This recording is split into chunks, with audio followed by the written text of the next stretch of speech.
friends, it's Mari and I'm back today to do a 12 by 12 scrapbooking layout. I'm going to be using this amazing cut file from Just Nick Studio called Floral Corner 2, and I'm going to use it on the left side of my layout here, as you can see it there. This is the photo that I'm going to be scrapping today, and you can see all of the really pretty fall colors in here, and the colors just go beautifully with Paige Evans' Truly Grateful collection, and that's the collection that I used to back the cut file. I didn't show you any backing of the cut file because it literally took me like a day to do that. But I am going to use some magicals here to create a little bit of mixed media on my layout for sort of as a bit of mixed media and color behind that cut file. And I'm showing you some of the colors of magicals from Lindy Stamp Gang that I'm going to be using today. They include Curious or Chartreuse. They include, and I'm just looking at them on my desk here, Papa Pink.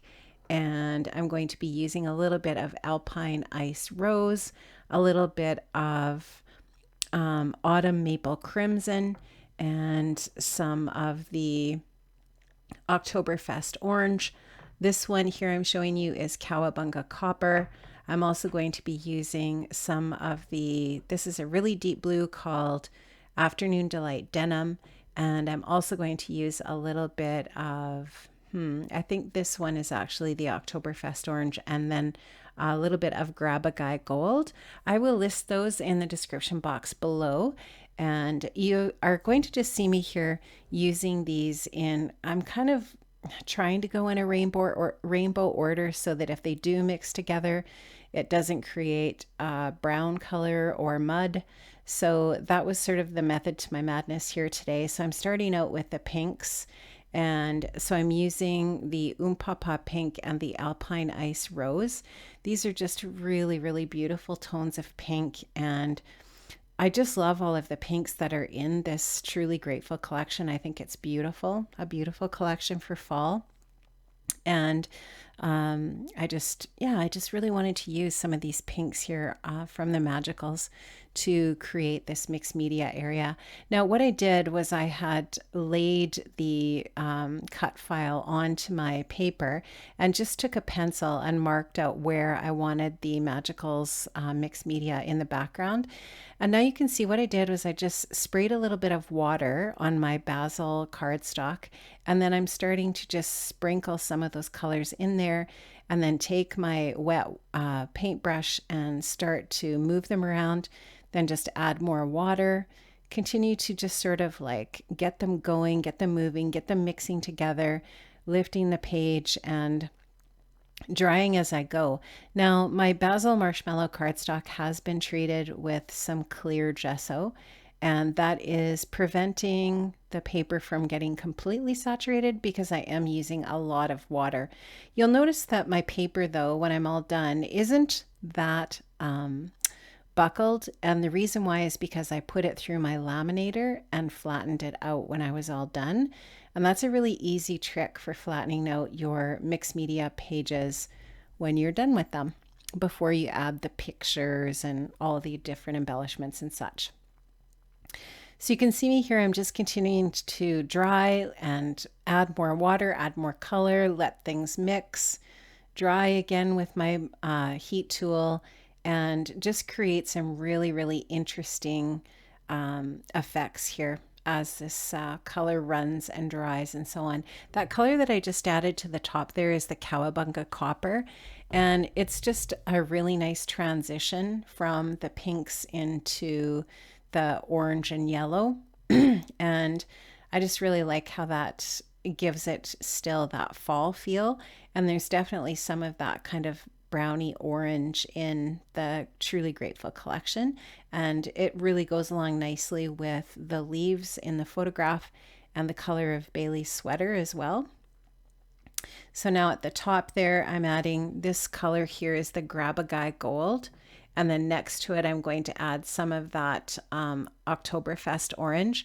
That is really, really bright, and I didn't want my orange to be quite that bright, so I just took my baby wipe there and soaked up a little bit of it. I like to use a baby wipe for this process rather than paper towel because it doesn't soak up as much of the liquid as paper towel does. I don't mind using the paper towel as well if I want the color to be a little bit more muted. Those of you who follow a lot of my projects here on YouTube might be thinking that this is a little bit different than normal for me, because I usually use much lighter colors and more muted colors. But because this collection that I'm using is so vibrant, I wanted to have some vibrancy in my mixed media here. This is actually my second go at this background. I did another one and it turned out really, really dark, like deep, dark, not just bright.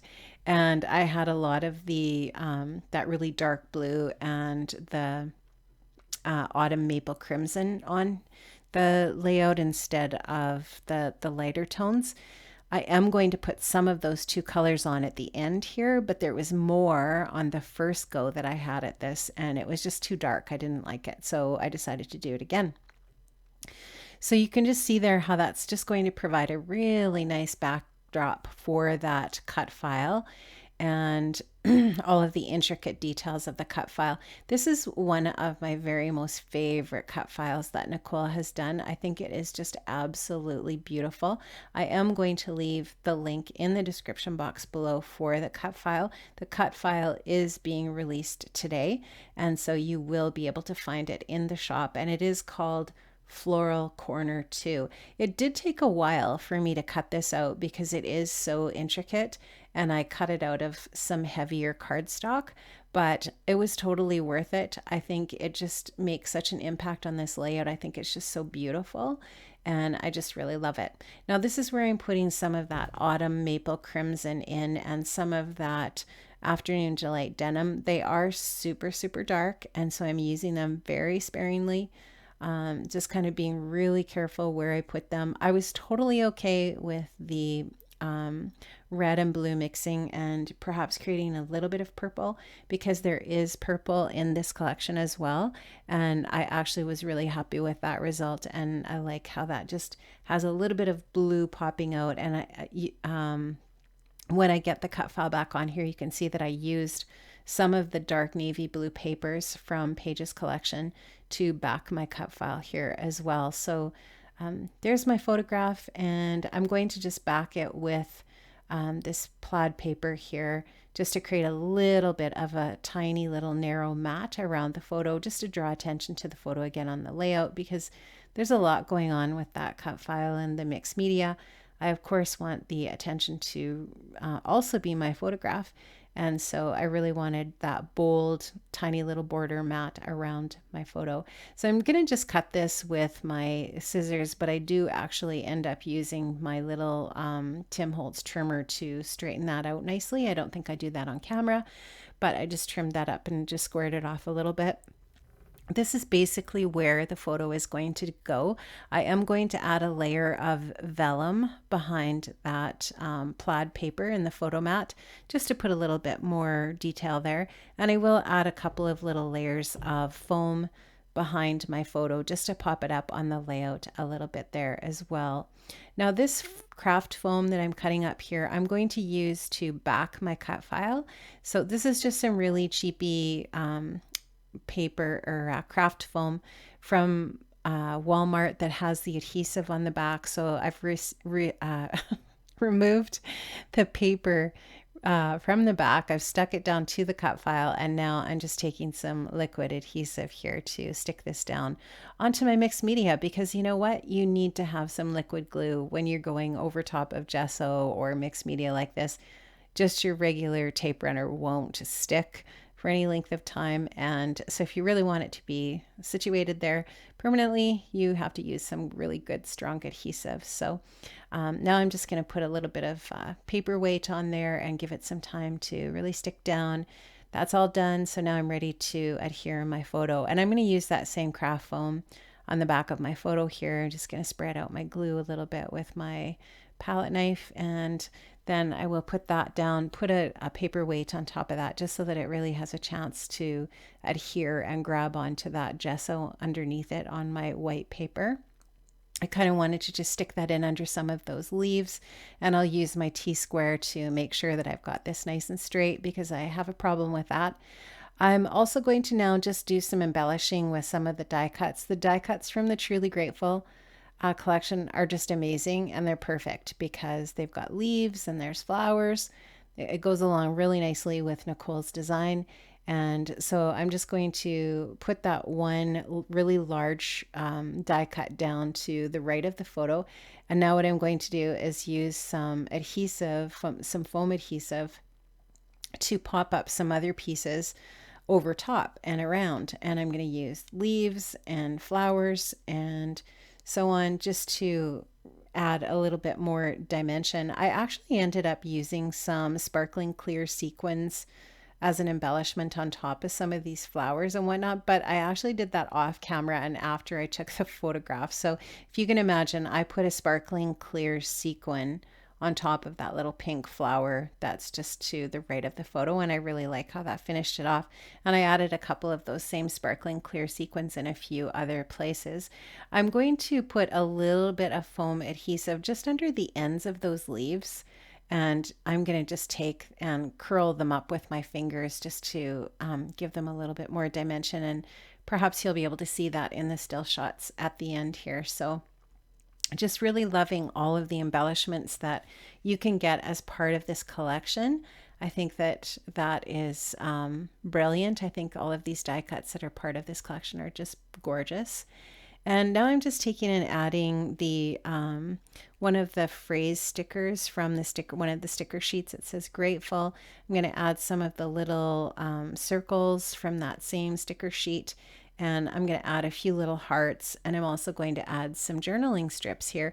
I type my journaling out in Microsoft Word. I use a font called Special Elite, and I type it out at 9-point font, and then what I do is I just take my little Tim Holtz trimmer and I trim the strips out so that they're nice and straight, and I just take my tweezers, I hang on to the strips, and I use my really fine line glue bottle there to add the adhesive to these strips.